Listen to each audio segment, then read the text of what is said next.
আসসালামু আলাইকুম রহমতুল্লাহ। যারা আপনাদের গাছের নারকেল বিক্রি করবেন এই ভাইয়ের সাথে যোগাযোগ করতে পারেন। ভাইয়া আসসালামু আলাইকুম। ভাইয়া কেমন আছেন? সালাম ভাই, ভালো আছেন? আছি আলহামদুলিল্লাহ। ভাইয়ের নামটা কি ভাই? আমার নাম শিল্পী সুমন, নারকেলের বেয়ারি। নারকেল বেয়ারি শিল্পী সুমন ভাই। আপনার সাথে মানুষ কিভাবে যোগাযোগ করতে পারবে ভাই? আমার নম্বর মুখস্থ আছে, মুখস্থ করা নম্বর নিয়ে তারা যোগাযোগ করবে আমার সাথে। নাম্বারটা বলেন আপনার।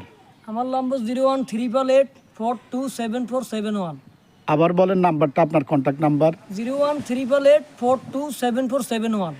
আপনাদের যাদের ঘরে নারকেল আছে, এই যে শুকনা নারকেল, উনি নারকেল কিনে আপনারা যোগাযোগ করতে পারেন। আমি নাম্বারটা দিয়ে দিতেছি। তো সবাই ভালো থাকবেন। আর যাদের কাছ থেকে নারকেল কিনবেন তাদের উদ্দেশ্যে কিছু বলেন আপনি। আপনারা যদি নারকেল মনে করেন যে কোনো যে সময় যে রেট চাইবেন ওই রেটে আমার কাছে নারকেল বিক্রি করতে পারবেন। কোনো সমস্যা নাই, কোনো ভেজাল নাই। নারকেল আমার কাছে বিক্রি করবেন, সবসময় আমার মোবাইল খোলা, ফোন দিবেন, আমাকে পাবেন। তবে আমার নম্বর লাস্টে 71। আমার নাম শিল্পী সুমন, গ্রাম মুক্তারপুর। ওকে ওকে ওকে, থ্যাংক ইউ।